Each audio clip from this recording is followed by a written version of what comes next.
Most people think a happy marriage means never fighting, but what they don't tell you is that some marriages die in complete silence. Diane learned this the hard way after 7 years of what looked like the perfect relationship from the outside, but was slowly killing her from within. Picture this. You're married to someone who comes home every day, sits at the dinner table, makes small talk about work, and then disappears into their phone or laptop until bedtime. They're physically there, but emotionally, they might as well be on another planet. This was Diane's reality with Eric, and it's happening to millions of couples right now who don't even realize they're living like strangers under the same roof. Diane met Eric during her final year of college when she was this ambitious, vibrant woman with big dreams of becoming a marketing director at a major firm. She had this infectious energy that made everyone around her feel alive, and Eric was immediately drawn to that light. He was charming, intelligent, and seemed to share her vision of building something beautiful together. Their early relationship was filled with long conversations about their future, shared goals, and what seemed like genuine emotional connection. Those first few months were intoxicating. Eric would show up at her dorm room with coffee and pastries just because he wanted to see her smile. They'd spend hours talking about everything and nothing, sharing their deepest fears and wildest dreams. Diane felt like she found her soulmate, someone who truly understood her and wanted to build a life together. Eric would listen intently when she talked about her career goals, asking thoughtful questions and encouraging her to reach for the stars. But here's where things get interesting, and this is something that happens way more often than people want to admit. The moment they got married, it was like Eric flipped a switch.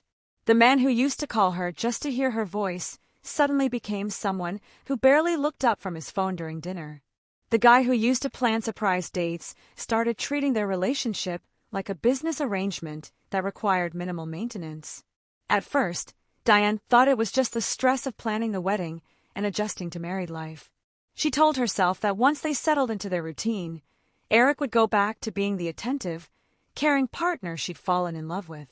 But weeks turned into months, and instead of getting better, things got worse. Eric became increasingly distant, treating their conversations like items on a to-do list rather than opportunities to connect. Diane found herself making excuse after excuse for his behavior. Maybe he's just stressed from work. Maybe this is what marriage is supposed to be like after the honeymoon phase. Maybe she was being too needy, too demanding of his attention. Sound familiar? This is exactly how emotional neglect works. It makes you question your own needs and feelings until you start believing you're the problem. The really heartbreaking part was watching Diane slowly dim her own light to accommodate Eric's emotional unavailability. She stopped talking about her career ambitions because Eric would just nod and change the subject. She stopped planning social events because Eric would reluctantly attend and make it clear he'd rather be anywhere else.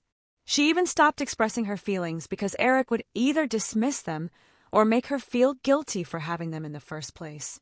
This is where the story gets really painful, and I want you to pay attention because this pattern destroys more marriages than infidelity ever could. Diane began sacrificing pieces of herself bit by bit, thinking that if she just became easier to love, Eric would finally show up emotionally. She put her career dreams on hold to support his advancement at work. When he got promoted and needed to work longer hours, she took on all the household responsibilities without complaint. She became the perfect wife on paper, cooking his favorite meals, keeping the house spotless, managing their social calendar, and never asking for anything in return. But instead of appreciating her efforts, Eric seemed to take them for granted. He'd come home to a clean house and home-cooked meal, eat in silence while scrolling through his phone, and then retreat to his home office for the rest of the evening. The worst part wasn't even the lack of appreciation. It was the way Eric made Diane feel like she was asking for too much whenever she tried to connect with him emotionally. If she wanted to talk about her day, he'd give her one-word responses. If she suggested they spend time together on weekends, he'd act like she was interrupting his relaxation time. If she tried to discuss their relationship, he'd shut down completely and make her feel like she was being dramatic. Diane started to believe that maybe she was too needy, too emotional, too demanding. She began to wonder if this was just how marriage worked, that the passionate connection they'd shared while dating was just a temporary phase that naturally faded over time. She convinced herself that she should be grateful for having a stable, reliable husband who provided for their household, even if he couldn't provide the emotional intimacy she craved. But here's the thing about emotional neglect that most people don't understand. It's not just about what your partner isn't giving you. It's about how you start to lose yourself in the process of trying to earn something that should be freely given. Diane was becoming a shadow of her former self, and Eric didn't even notice. Or maybe he did notice, and just didn't care enough to address it. The ambitious, confident woman who had dreams of climbing the corporate ladder was slowly disappearing, replaced by someone who walked on eggshells around her husband's moods and had learned to expect nothing from her marriage except basic companionship and financial stability. The breaking point came in a way that Diane never saw coming, but honestly, it was inevitable.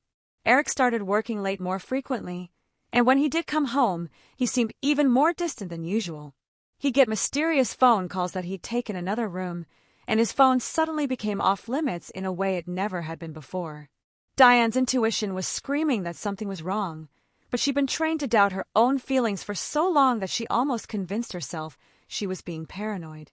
She'd catch him smiling at his phone in ways she hadn't seen him smile at her in years. When she'd walk into a room while he was texting, he'd quickly close his phone or angle it away from her. These weren't the actions of someone with nothing to hide, but Diane had become so used to making excuses for Eric's behavior that she found herself rationalizing even these obvious red flags. Maybe he was planning a surprise for her birthday. Maybe he was dealing with a difficult client at work and didn't want to burden her with the details.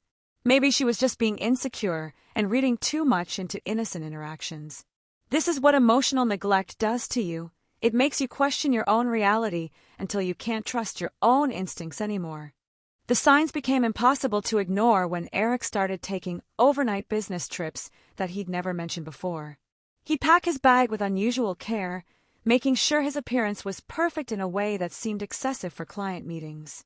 He'd return from these trips seeming energized and happy, but that energy was never directed toward Diane. It was like he was living two different lives, and she was only getting access to the tired, emotionally unavailable version of him. Then came the night that changed everything.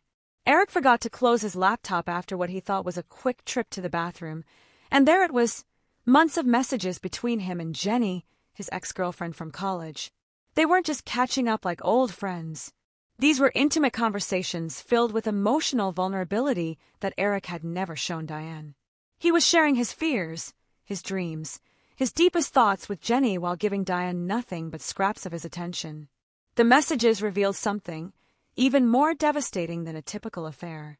Eric was telling Jenny things like how he felt trapped in his marriage, how he missed the connection they used to have, and how he wasn't sure he'd ever truly gotten over her. He was having the emotional relationship with Jenny that Diane had been begging for throughout their entire marriage.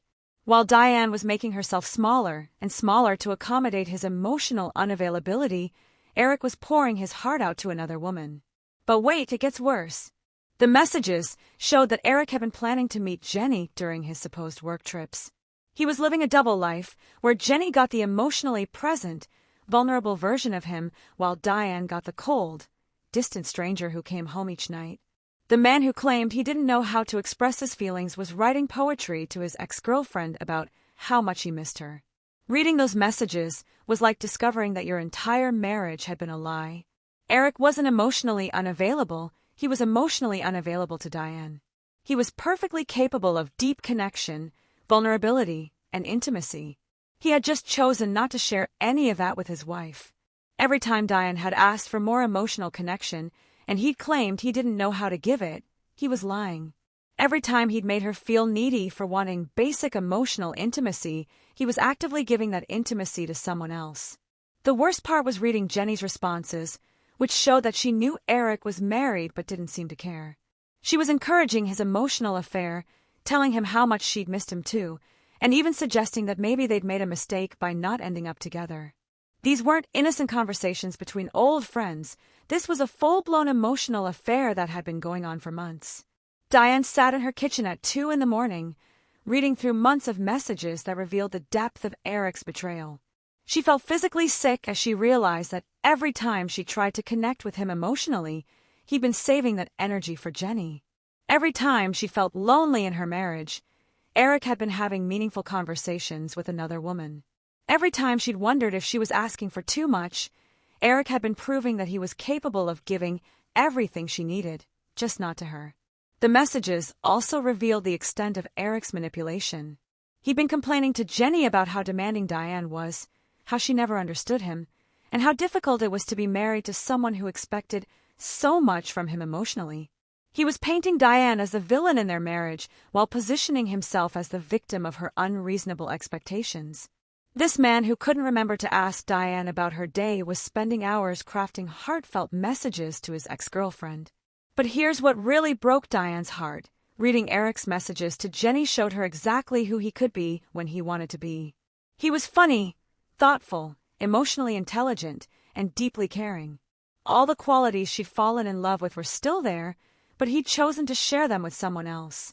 She realized that the problem wasn't that Eric couldn't be emotionally present, it was that he didn't want to be emotionally present with her.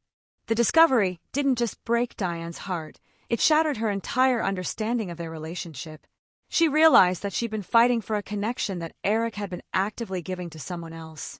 She'd been making herself smaller and smaller, trying to be the perfect wife, while Eric had been complaining about her to another woman. She'd been doubting her own needs and feelings while Eric had been validating those exact same needs and feelings in someone else. This wasn't just infidelity, this was a complete betrayal of everything their marriage was supposed to represent. Eric had made vows to love, honor, and cherish Diane, but he'd been saving his love for Jenny while making Diane feel like she was asking for too much by expecting basic emotional intimacy from her own husband. The confrontation that followed was unlike anything in their marriage because, for the first time, Diane wasn't trying to make herself smaller to accommodate Eric's comfort. She was furious, hurt, and finally done with accepting Crumbs. When Eric came home the next evening, expecting his usual quiet dinner and retreat to his office, he found Diane sitting at the kitchen table with his laptop open, surrounded by printed copies of his messages with Jenny. Eric's face went through a range of emotions that Diane had never seen before: shock, panic, guilt, and then something that looked almost like relief. For a split second, she thought maybe he was relieved that the truth was finally out, that they could finally address the real problems in their marriage. But then Eric did what emotionally unavailable people always do when they're caught. He went on the attack. His first response wasn't to apologize or take responsibility. Instead, he accused Diane of violating his privacy by looking at his laptop. He had the audacity to act like she was the one who had done something wrong, like discovering his emotional affair was a bigger betrayal than actually having one. He told her she had no right to read his private messages, and that she was being invasive and controlling. When that didn't work, Eric tried minimizing the situation. He said his relationship with Jenny was just friendship, and that Diane was overreacting to innocent conversations. He claimed that he needed someone to talk to about the problems in their marriage, and Jenny was just a good listener. He actually tried to make it seem like Diane was the problem for not understanding that he needed emotional support from other women because she wasn't providing it herself. But Diane wasn't buying it anymore.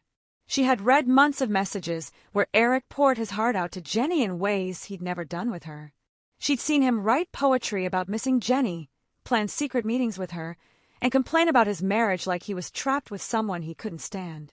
These weren't the actions of someone seeking innocent friendship, they were the actions of someone having an emotional affair. The most infuriating part was when Eric tried to turn the situation around and make it about Diane's insecurities.